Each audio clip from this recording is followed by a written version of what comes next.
আজ সোনার birthday special অনেক রেসিপির মধ্যে একটি শেয়ার করলাম।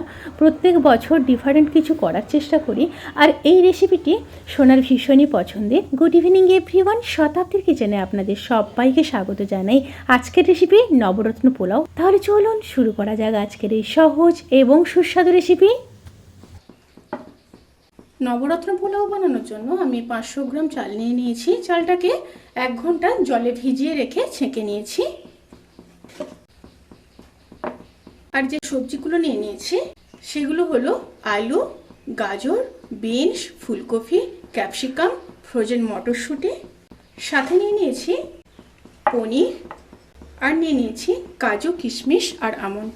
এই রেসিপির ক্ষেত্রে এই উপকরণগুলো অবশ্যই লাগবে। এখানে আলু আমি ব্যবহার করেছি, আপনারা যদি না চান তাহলে স্কিপ করতে পারেন। এবার জল গরম হয়ে গেলে দিয়ে দেব গোটা গরম মশলা, এলাচ, লবঙ্গ, দারচিনি, আর দিয়ে দেব 1 পিস তেজপাতা, সাথে সাদা তেল প্রায় 1 চামচ মতো দিয়েছি। এবার চালগুলো দিয়ে দেব।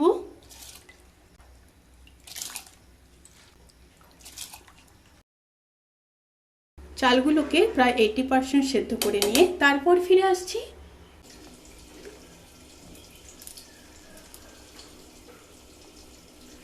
চালগুলো যখন এইভাবে দেখবেন, একটু হাত দিয়ে চেপে দেখলেই বুঝতে পারবেন যে সেদ্ধ হয়ে গেছে। যখন দেখবেন 80% সেদ্ধ হয়ে গেছে তখন কিন্তু ভাতের মাড়টা ঝরিয়ে নিতে হবে। আমি এখানে ভাতের মাড় ঝরিয়ে নিয়ে হালকা ঠান্ডা করে তারপর ফিরে আসছি। এবার প্যানের মধ্যে ঘি দিয়ে দেব। আমি এখানে পোলাওটা ঘিতে বানাবো, আপনারা চাইলে সাদা তেল আর ঘি দুটো মিক্সড করে করতে পারেন। প্রায় 4 চামচ মতো ঘি দিয়ে দিলাম। এখানে আমি টেবিল চামচ ব্যবহার করেছি। ঘি মেল্ট হয়ে গেলে কাজু আর আমন্ড দিয়ে দেব, দিয়ে হালকা ভেজে নেব। কাজু আর আমন্ড যখন হালকা ভাজা হয়ে যাবে তখন কিছুটা কিশমিশ দিয়ে দেব। খুব ভালো করে ভেজে নেব। এই সময় কিন্তু স্টিম মিডিয়ামে রাখতে হবে, হাই স্টিমে রাখবেন না, তাহলে পুড়ে যাবে। সমস্ত উপকরণগুলো যখন খুব ভালো করে ভাজা হয়ে যাবে তখন তুলে নেব।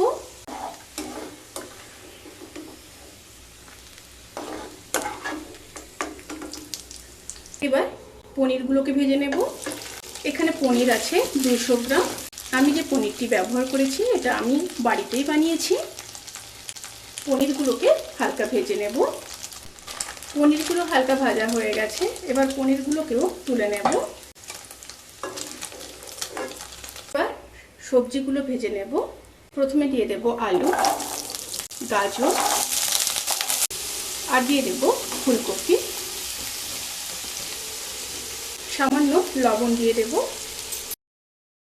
খুব ভালোভাবে মিশিয়ে নেব। খুব ভালো করে মিশিয়ে নিয়েছি। এবার প্রায় 60% পর্যন্ত ভেজে নেব।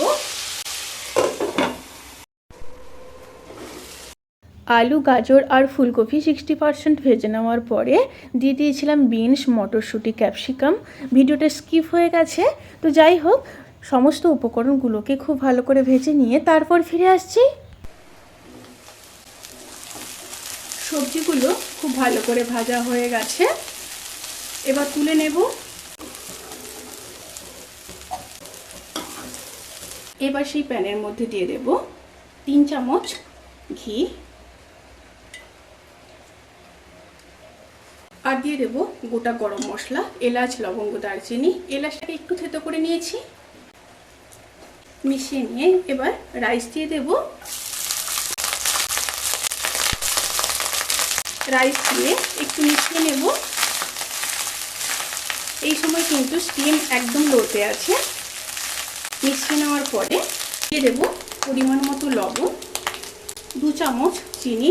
আমি কিন্তু একসাথে রাইসটা করছি না, হাফ হাফ করে করছি। আর মিষ্টির পরিমাণটা আপনারা এখানে কমাতে কিংবা বাড়াতে পারেন।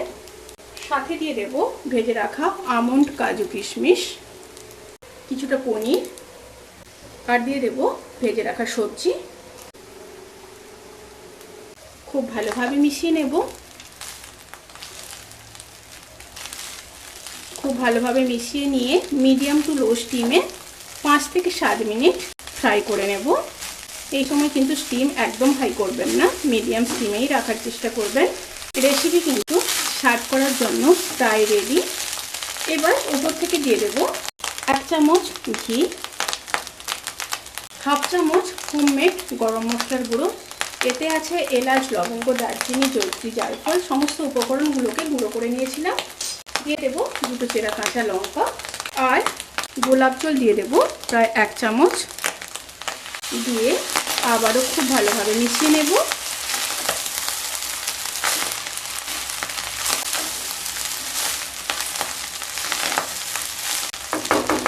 এবার গ্যাসের ফ্লেমটাকে অফ করে দেব। অফ করে ঢাকা দিয়ে 10 মিনিট স্ট্যান্ডিং টাইমে রেখে তারপর সার্ভ করব। রেসিপিটি কেমন লাগলো প্লিজ কমেন্ট করে জানাতে কিন্তু ভুলবেন না।